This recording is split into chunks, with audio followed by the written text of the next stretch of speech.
Bonjour et bienvenue dans une nouvelle consultation de Dr Sales. Aujourd'hui, on va faire le point sur un des principes les moins bien maîtrisés en vente, la conclusion de la vente. Et d'abord, j'ai une question à vous poser. Est-ce qu'on conclut une vente ou est-ce qu'on close une vente? Eh bien, j'ai tout de suite envie de vous donner la réponse. En fait, il ne s'agit pas du tout de la même chose. Conclure une vente, c'est arriver à l'étape de sa mise en œuvre, c'est arriver à l'étape de l'échange du consentement. C'est à ce moment-là qu'on va prendre l'accord d'un client et qu'on va essayer de le concrétiser et qu'on va essayer de lui donner une substance. On va le transformer en plan d'action. En général, c'est l'avant-dernière étape de la vente avant la fidélisation et la satisfaction du client. Alors que closer, comme j'ai pu déjà le dire, c'est un état d'esprit. C'est closer, c'est semer son trajet de vente de petits moments où on va essayer d'obtenir un accord partiel, un enthousiasme. On va essayer en fait de verrouiller petit à petit la conviction du client sur le fait que ce qu'on lui propose est exactement ce qu'il lui faut. Notre gros problème en vente, c'est que beaucoup de vendeurs n'osent pas closer et même certains ont du mal à conclure.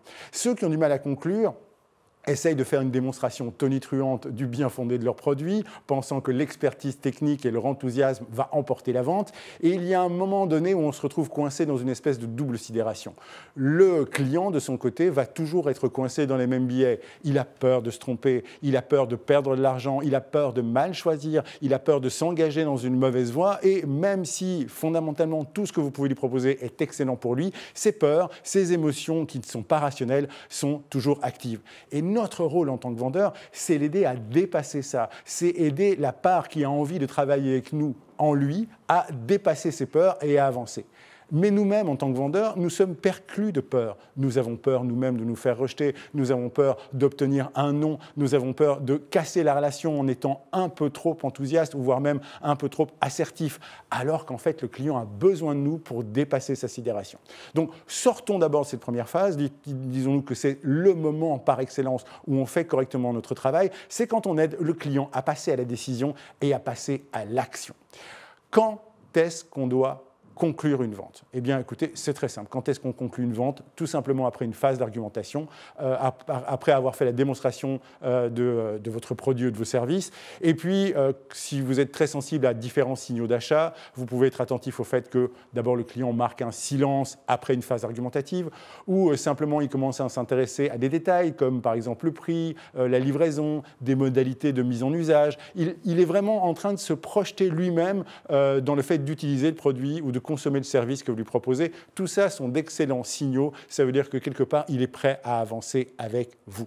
Alors de grâce, une erreur que je ne peux plus entendre, c'est que de voir les commerciaux qui terminent une très belle phase d'argumentation, une très belle soutenance, et qui, lorsque le client rentre dans cette petite phase de silence, terminent par un « qu'en pensez-vous » ? C'est pour moi une des plus mauvaises questions à lui poser à ce moment-là. Bien sûr, je vous ai toujours dit qu'il faut poser des questions ouvertes, mais il faut poser des questions ouvertes dans une phase de découverte. Dans une phase où on vise à faire prendre une action au client, la question ouverte est votre ennemi. À ce stade, vous ne demandez pas au client de vous exprimer ce qu'il pense, vous ne demandez pas au client de réfléchir, il ne faut pas lui envoyer une injonction à de nouveau refaire le match et de nouveau tout revalider. Au contraire, je préfère une question fermée du type « alors, est-ce que ça vous convient ?» Alors, est-ce que c'est ça que vous recherchez? Ou voire même, est-ce que c'est ça que vous recherchiez? Ce qui, effectivement, lui induit qu'il n'a plus à le rechercher puisque c'est déjà passé. Voilà typiquement le genre de petites questions de validation fermée que j'aime poser à ce moment-là, suivi immédiatement après, si la réponse est un oui, de « OK, alors on attaque, on commence ». Par quoi est-ce qu'on commence? Est-ce qu'on peut planifier la livraison pour? Est-ce qu'on peut s'attaquer aux modalités opératoires? Une question fermée de validation et une question fermée d'action. Voilà la bonne façon d'amorcer une phase de conclusion. Maintenant, quand est-ce qu'on close? Eh bien, j'ai envie de vous dire, on close tout le temps.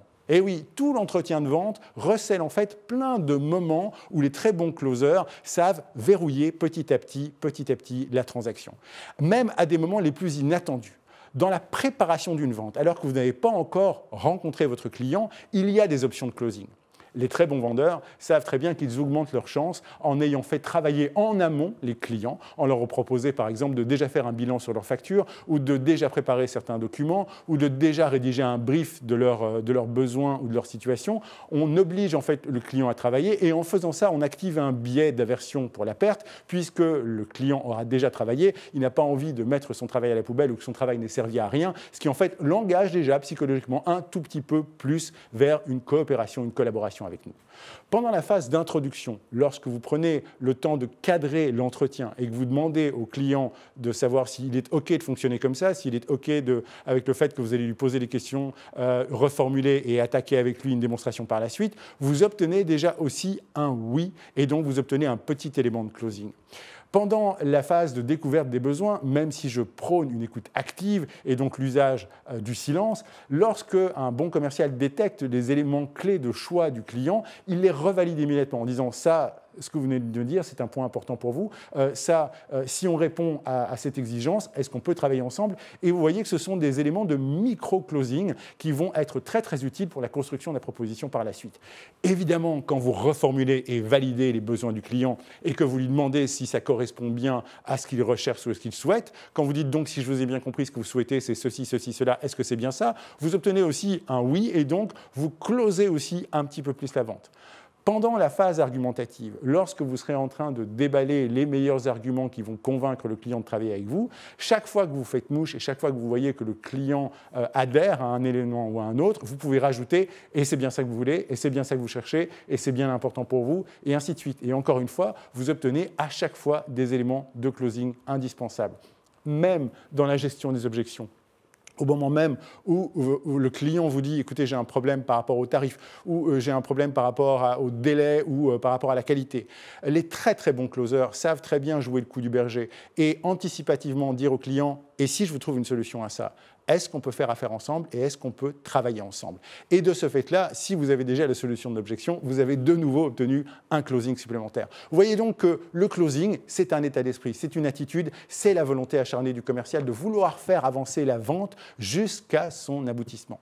Et parlons de ça, comment est-ce qu'on termine? Eh bien, de grâce, lorsque vous voyez que le client est d'accord, s'il vous plaît, arrêtez de vouloir les faire signer parce que personne n'est venu acheter une signature, personne n'est venu acheter un engagement. Le client vient acheter le produit du produit, le bénéfice de votre service ou de votre produit. Donc, si vous voulez obtenir une signature harmonieuse, le meilleur conseil que je puisse vous donner est le suivant.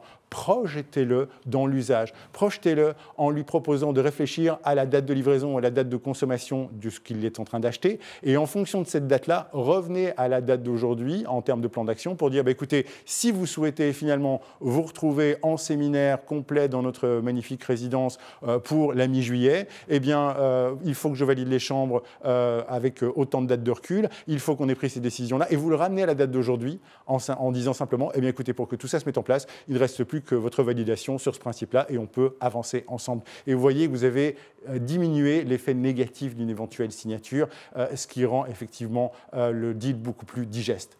Dernière chose, une fois que c'est fait, félicitez-le, encouragez-le. Décider demande un énorme effort, c'est violent au niveau des émotions. On sait très bien qu'à partir du moment où on s'est engagé, il y a une marche arrière qui est très difficile à enclencher. Donc les émotions sont toujours là une fois qu'il est engagé. Vous êtes très content parce que vous avez réussi à signer votre deal. Mais ce n'est pas pour autant que les doutes du client se sont effacés. Il a besoin de vous pour soutenir cette attitude. Il a besoin de vous pour être rassuré. Donc continuez à le rassurer en disant « vous avez fait un excellent choix, vous avez fait un excellent achat » et même mieux. Si encore vous pouvez l'appeler dans les 48 heures et donner un signe de vie pour resignifier que vous êtes très content de travailler avec lui et que les choses vont admirablement bien se passer, eh bien, vous allez jeter les bases d'une bonne fidélisation. Très peu de gens le font. Et pourtant, on est tous les mêmes. On a tous un blues post-achat dans lequel on se retrouve tout seul en se demandant si on a bien fait. Si à ce moment-là, un commercial est suffisamment habile et en même temps relationnel et bon et comprend bien les émotions, il me passe un petit coup de fil en me disant « écoutez, c'était super, je suis hyper content qu'on puisse travailler ensemble. Et vous allez voir, je suis votre dossier de A à Z, tout va très bien se passer. » Faites tout ça et vous allez obtenir non seulement des conclusions plus faciles, plus aisées, mais surtout, vous allez faire des clients heureux. Et c'est fondamentalement ça notre objectif, car au-delà des ventes, ce que nous voulons d'abord et avant tout, c'est créer des clients heureux et loyaux. On se retrouve bientôt pour une prochaine consultation de Dr Sales. N'oubliez pas que la santé de votre entreprise dépend avant tout de la santé de vos ventes.